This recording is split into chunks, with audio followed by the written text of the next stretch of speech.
months, and it's only about getting sharp and staying active and making sure that that doesn't repeat itself. Much respect to Luis Arias and his team, but I did go out there and prove the point that I wanted to prove, which is that there's level to this game, and he was outmatched, and I knew the attributes that I brought to the table, that he wasn't able to deal with it, and that's exactly what we showed. I'm looking forward to bigger and better things. The future is very, very bright. Even though this, to me, wasn't the best performance, I'm looking forward to having the best performance in the near future. So, thank you guys, all of us, and we can go to some questions. Danny, not sure if you caught the tail end of his post-fight, but John David Jackson had a lot to say. He said you were a cruiserweight in the ring, essentially. And he made a big deal that you came in, you know, huge, like in a whole different weight class than Lewis. I know you hate being, you know, getting that accusation post the Triple G fight. That's been a big thing of you not weighing in on the scale. Can you make a comment on that? Well, I mean, I make middleweight, and I'm probably the biggest middleweight because I skip leg day. You see my legs, I'm skinny at the bottom and I'm big up top, right? So it's not my fault, that's just the way things work, but I'm just a really big middleweight, and I can make it easy.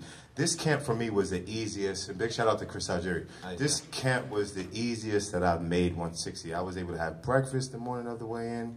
I was able to feel good and feel strong. I can't help it if I'm a big middleweight, but that's not an excuse for anyone, because if you're an elite, then you're elite and you know how to avoid certain shots, and I don't think he was really able to avoid much. I mean, he held and he grabbed and, you know, he ducked and dodged, but I'm just an elite fighter. It just so happens I'm one of the biggest middleweights in the world. Danny, yes, sir. Congratulations. Thank you. ARIAS held a lot. Did the referee ever address that, you know, when he was speaking to you guys? Because it didn't seem like it to me.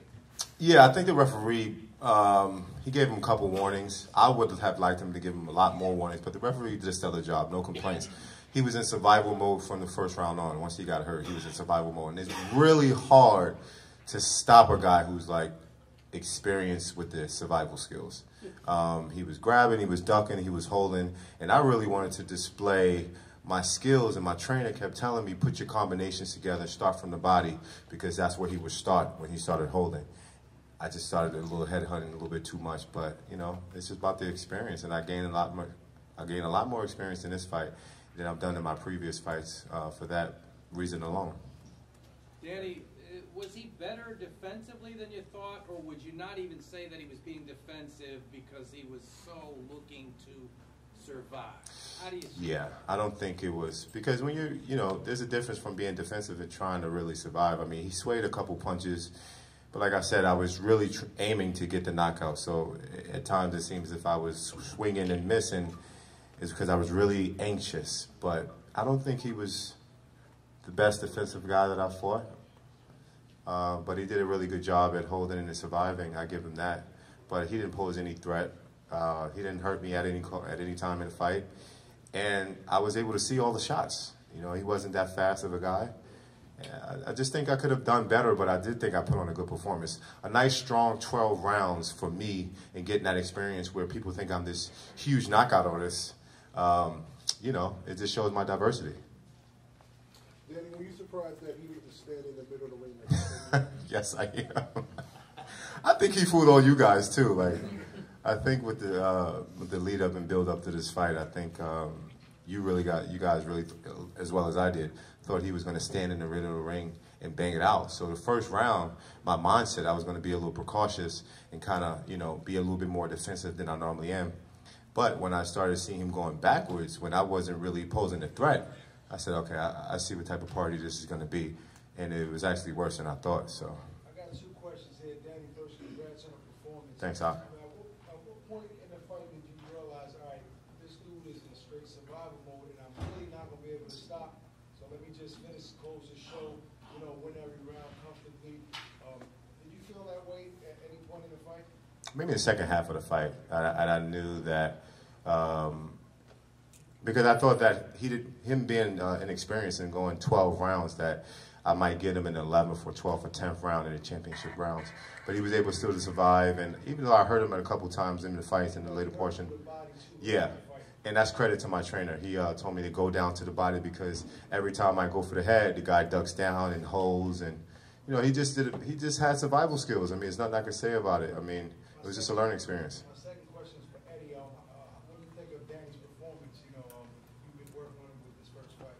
think it was a masterclass. I think he was trying a bit hard too early. There's a lot of pressure on him tonight, and I know that he says a great line at the press conference, it's not my first rodeo, which is true, but also, you know, he wants to impress, he's keen to impress, and I think if ARIAS would have boxed the fight that he said he was going to fight, you would have seen a different performance, but what you saw was a masterclass from an elite middleweight, and this game's very tough, so to come out 12 rounds unscathed, really untouched, unmarked, and making a lot of money is really what this game's about. It's a very, very tough sport, and these fighters deserve every dollar they get, and they need to know exactly what the plan is.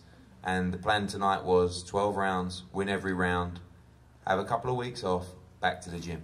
And that's what it goes. Bank the performance, bank the money, move on to world titles. That's what it's all about. It's a very, very professional performance from Danny against a good young fighter. You know, I mean, I think he realised that he was a bit out of his depth during the fight, but you know, he's a good young fighter, Luis Arias. But what you saw was an elite middleweight. So I saw what I knew, which is Danny Jacobs is one of, in my opinion, the best middleweight in the world, and you'll see his level rise as you do always when he steps up against the even better guys. I mean, hey, listen, I just think, you know, to add to what he's saying, I just think you can't really knock out everyone, but I showed, you know, bits and pieces of my different attributes. I think once he got a feel of the power, that's when I was able to put my combinations together in the later portions of the round. So that's early on when I said the pressers and the building up of this fight that I wanted to show my levels.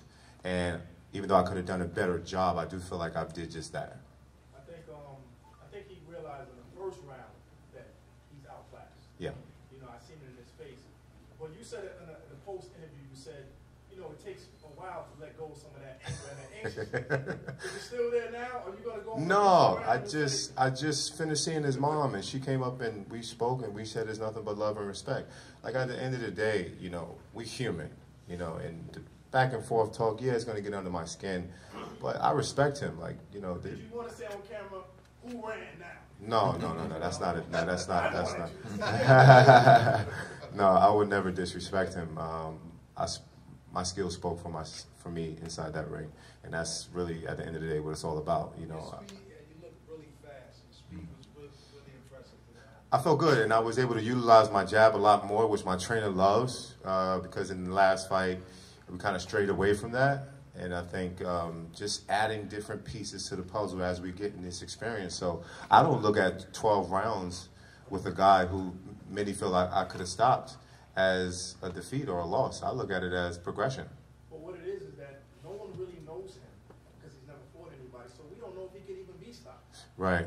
Yeah. And that's the thing, too. I've said leading up to this fight that you have to respect a guy like this because a lot of people in the inner circle, the boxing world, know this guy and he has respect amongst the boxing community. He's just not known to the world. And that's why I had to be on my A game and expect, you know, his very best. Congratulations, Daniel. Thank you. I know this week you've been sort of avoiding looking further than Luis Arias and giving him the respect that he deserves. Absolutely. Now that's done, who would be your #1 target if Eddie Hearn could make something happen for you? My #1 target? I mean, how do you say a #1 target in a division with so many different great contenders and champions? Obviously, I want to go for the best. But if it doesn't happen, then we have a list full of guys that we can pursue. And it's ultimately about really what the fans want and what makes sense. With David Lemieux, Billy Joe Saunders being tied up, as we spoke about, yeah. Looks like Canelo Golovkin's going to be potentially tied up. Does that leave Charlo? Would that be the fight to tick your boxes? Charlo, like I've said before, I want to fight the very best. And Charlo just moving up to the middleweight division. You know, some would say he has a lot to work for. Some would say he hasn't really proven anything to be calling out these big names and stuff like that, but I'll definitely give him a shot.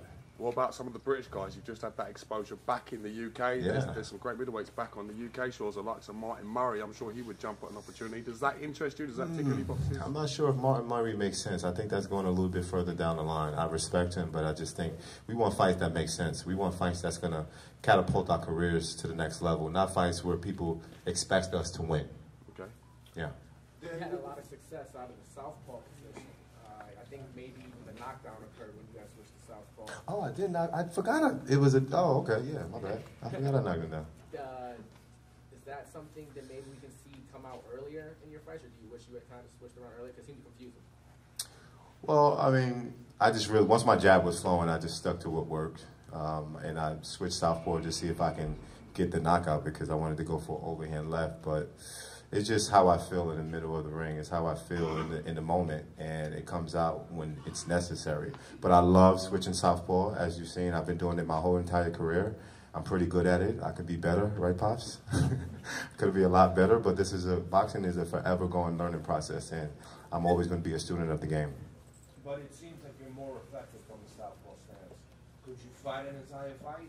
I believe I can fight an entire fight, but you got to understand.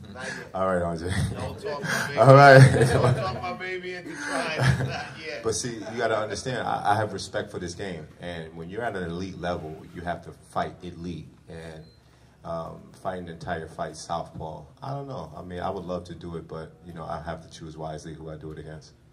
After fighting Triple G and seeing, you know, Triple G Canelo, do you still consider Triple G the scorpion of the division? No, I think I'm the scorpion of the division. I just think I'm now the most avoided guy, where Triple G had that claim. But like I said before, my job is really to continue that ladder because I don't cry over spilled milk. And I hate talking about, I felt like I won the fight, I felt like, and then people, you know, it's just a forever going argument. But I'm going to continue. Now that I have this new chapter, I'm in a great position, you know. We're chasing these guys, but we don't need these guys. We're going to do what we have to do because at the end of the day, as long as I do what I have to do in the ring and win, it's going to be by popular demand. And they're not going to have a corner to run to because, you know, the people speaks for, you know, what's real. Danny, Yes, sir. An expression you like to use. What level do you see yourself on Right now, what level? I mean, I'm at the top level, I believe. I'm just a little rusty now, but in my next fight, I think I'll be a lot more sharper, depending on who we fight. I think you'll be able to see the same skills and more. 1 of 3 is the answer. That's the level. Danny, how soon do you want to get back in there? You keep talking about the rust. How many months? We're going to be back in there in April. We're going to have the date, the venue, and the specifics. What, in a week's time? A couple days? Yeah. And that gives me great confidence to know that I can plan when I'm going to be back in the gym. I can plan my life. I can plan certain things and not have to worry about that. I'm in a really, really great position.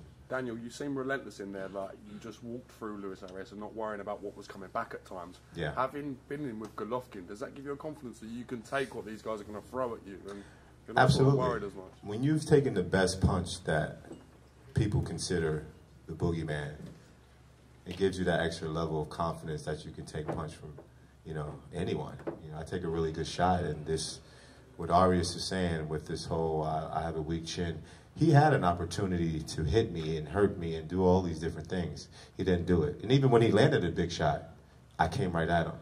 You know, sometimes I was doing certain moves and abandoning my defense just to show him, like, come on, I want to fight. I want to do exactly what you say. I don't want to run. And I never took a step backwards. Eddie, could we expect to see, I know you came all the way from the UK to showcase. I like that hat, man. Nice Batman hat. Yeah. I know you came to showcase Danny Jacobs tonight. Danny, great performance. Thank you, brother. Also, we saw Jarrell, Big Baby Miller in there.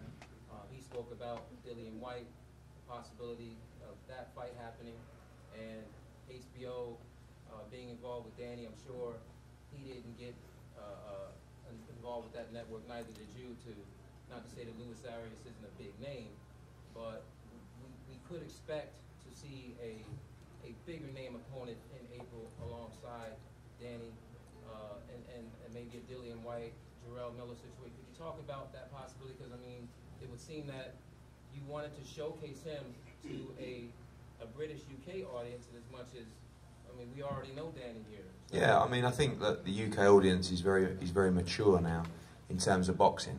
There's a lot more fanatical audience in the UK than there is in America in terms of knowledge, in terms of, you know, they'll be sitting up tonight watching Danny Jacobs box at 4 o'clock in the morning. And, you know, there's no plans to box in the UK yet. We're not going to rule that out, but his next fight will be in Brooklyn. And Jarrell Miller's a part of the plan as well because, you know, I think the Dillian White fight's a great fight as well. In terms of Danny stepping up to the next level, he's quite right. You know, we will do what we want to do, but we understand we have to provide good quality fights and fights that people are interested in. In an ideal world, he'd fight Golovkin next. You know, and if that was available and the rematch didn't happen, maybe we'd do that. If not, we'd like to fight the winner of Saunders-Lemieux. If we can't do that, maybe we fight Charlo. If we can't do that, maybe we fight someone else. But we also are also governed by our network, who won't just let us fight, you know, Tom, Dick or Harry. It's going to have to be a top quality middleweight. And, you know, Danny Jacobs, one thing he's shown time and time again is he'll fight anyone.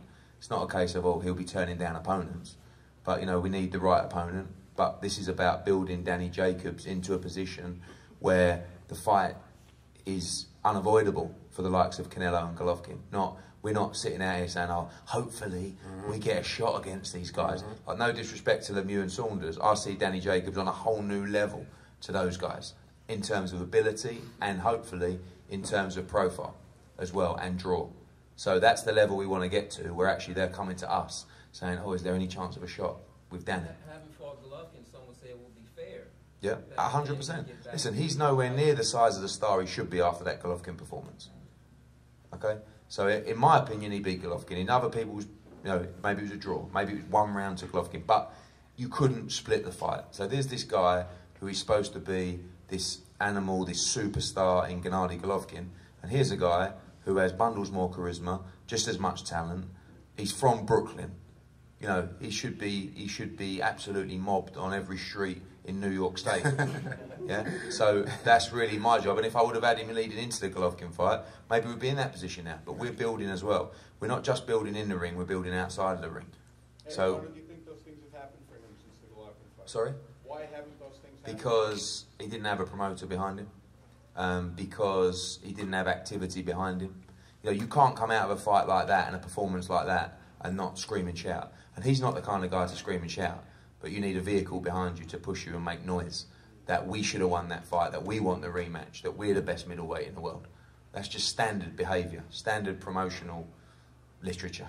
That is. This deal with Eddie seems like it makes sense after the fight week and now the fight is over. Like, how's the experience with Eddie?